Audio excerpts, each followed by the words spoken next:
According to the vision of our forefathers who fought for this country's freedom, independence was intended to bestow on us the gift of political as well as economic self-determination. This anniversary gives us the opportunity to gather as a family and reflect together on how we have fared over the course of 6 decades.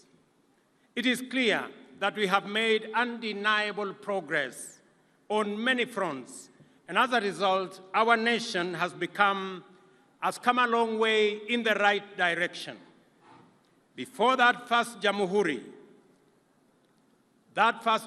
Day, Kenya's sovereignty was exercised by an unelected foreign and colonial power for the benefit of an occupying minority.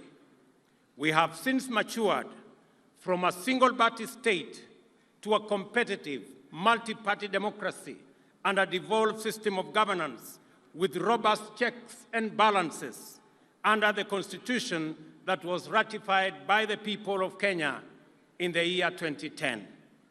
Along with the maturity of our democracy, Kenya's institutions of governance have evolved significantly.